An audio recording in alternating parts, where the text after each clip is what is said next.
Bismillahirrahmanirrahim. Assalamu alaikum dear student. Welcome to online class. Today our topic is structure of atom. Structure of atom. तो atom हमारे पास जब भी हम atom की study वगैरह करते हैं तो वो रिलेट किससे करता है, केमिस्ट्री से रिलेट करता है। और केमिस्ट्री हमारे पास क्या है, स्टडी ऑफ मैटर है। और मैटर हमारे पास क्या होता है, anything that has mass and occupy space is called matter. तो मैटर हमारे पास वो चीज़ होती है जिसका मास होता है और वो स्पेस ऑक्यूपाई करे। यानी फॉर एग्जांपल हम जो भी फूड ले रहे हैं, जो हम डेली फूड लेते हैं, वो किस में काउंट होता है, मैटर में काउंट होता है।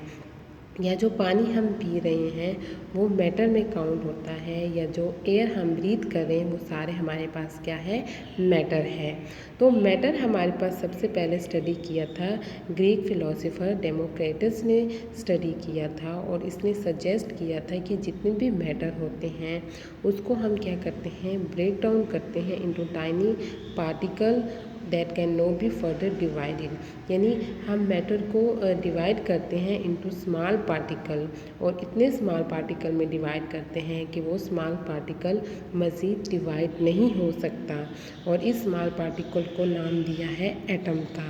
यानी एटम हमारे पास क्या होते हैं, इनडिवाइजिबल होते हैं, यानी उसको हम मज़ीद ब्रेक डाउन नहीं कर सकते। एटॉमिक स्ट्रक्चर, तो हमारे पास एटम का स्ट्रक्चर क्या होता है। एटम में हमारे पास क्या होता है, सेंटर में होता है न्यूक्लियस, जिसमें होता है प्रोटॉन और हमारे पास प्रोटॉन होता है और न्यूट्रॉन होता है। तो जो हमारे पास प्रोटॉन होता है वो क्या होता है, पॉजिटिवली चार्ज होता है। और न्यूट्रॉन पे हमारे पास क्या होता है, कोई चार्ज नहीं होता, वो क्या होता है, न्यूट्रल होता है। न्यूक्लियस के अराउंड हमारे पास क्या होते हैं, नेगेटिवली पार्टिकल होते हैं जो कि रिवॉल्व होते हैं अराउंड द न्यूक्लियस। और इन नेगेटिवली चार्ज बॉडीज़ को हम क्या बोलते हैं, इलेक्ट्रॉन बोलते हैं। तो किसी भी एटम में जितने नंबर ऑफ़ इलेक्ट्रॉन होते हैं उतने ही नंबर ऑफ़ प्रोटॉन होते हैं। तो नंबर ऑफ़ इलेक्ट्रॉन और प्रोटॉन एक दूसरे के बराबर होते हैं एटम में। तो क्या करते हैं, ये एक दूसरे के जो इफेक्ट होते हैं उसको कैंसिल कर लेते हैं। और एज अ होल हमारे पास जो एटम होता है वो क्या होता है, न्यूट्रल होता है, क्योंकि they have equal number of proton यानी positively charge and negatively charge electron. तो इस वजह से हमारे पास एटम क्या होता है, न्यूट्रल होता है। अब हमारे पास जो इलेक्ट्रॉन होते हैं उनकी अरेंजमेंट कैसी होती है किसी एटम में। तो हमारे पास जो इलेक्ट्रॉन होते हैं वो क्या होते हैं, नेगेटिवली चार्ज बॉडी है जो कि रिवॉल्व करते हैं अराउंड द न्यूक्लियस। तो हमारे पास जो ऑर्बिट होता है वो क्या होता है, एक फिक्स पाथ होता है जहाँ पे इलेक्ट्रॉन क्या करते हैं, रिवॉल्व करते हैं around the nucleus. For example ये हमारे पास क्या है, ऑर्बिट 1, 2, 3 और 4 है। तो ये हमारे पास क्या है, फिक्स पाथ होते हैं। और इसमें ही इलेक्ट्रॉन हमारे पास क्या करते हैं, न्यूक्लियस के अराउंड रिवॉल्व करता है। जो ऑर्बिट के दरमियान स्पेस होती है वहाँ पे इलेक्ट्रॉन नहीं होता। तो इन ऑर्बिट को हम शेल भी बोलते हैं। तो ये जो शेल होते हैं इसमें क्या होते हैं, जितने भी नंबर ऑफ़ इलेक्ट्रॉन होते हैं वो फिक्स होते हैं।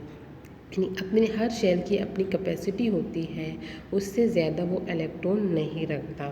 तो हमारे पास जो शेल होते हैं उसको हमने नाम दिए हुए हैं। जैसे हमारे पास जो फर्स्ट शेल है जो न्यूक्लियस के करीब है उसको के शेल बोलते हैं। सेकंड शेल हमारे पास एल शेल, एम शेल और एन शेल है। तो इन शेल में नंबर ऑफ़ इलेक्ट्रॉन हम किस फार्मूले से फाइंड आउट करते हैं, तो हमारे पास जनरल फार्मूला है 2n²। तो हमारे पास जो 2n² है इसमें n क्या है, n शो करता है नंबर ऑफ़ शेल को।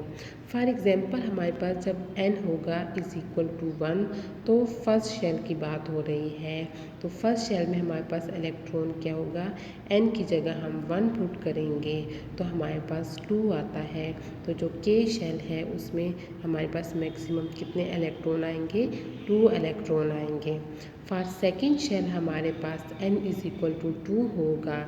n की जगह हमने 2 पुट किया है तो हमारे पास 2 स्क्वायर क्या आता है 4 आता है।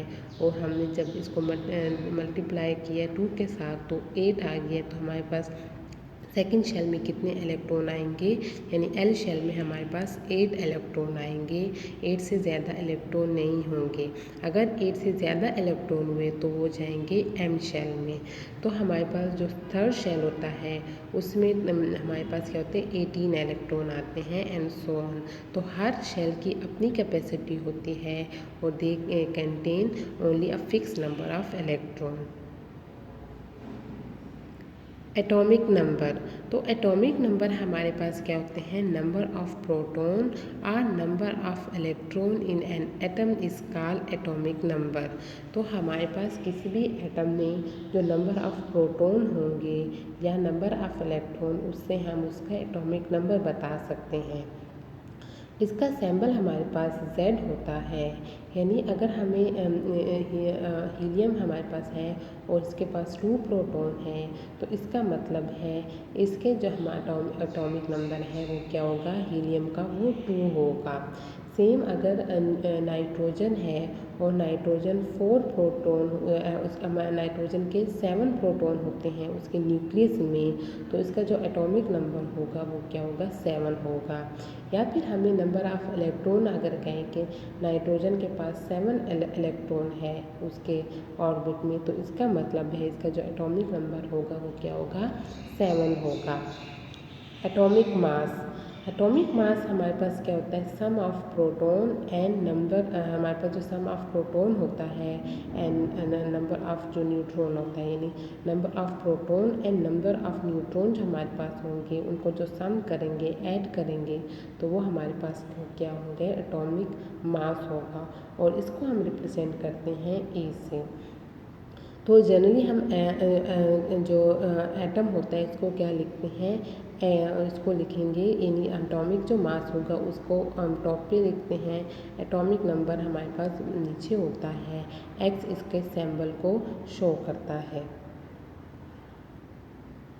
अब है atomic mass of aluminium is 27 and its atomic number is 13। Find the number of proton and number of neutron in aluminium. तो हमें क्या दिया है एटॉमिक मास दिया हुआ है और एटॉमिक नंबर दिया हुआ है।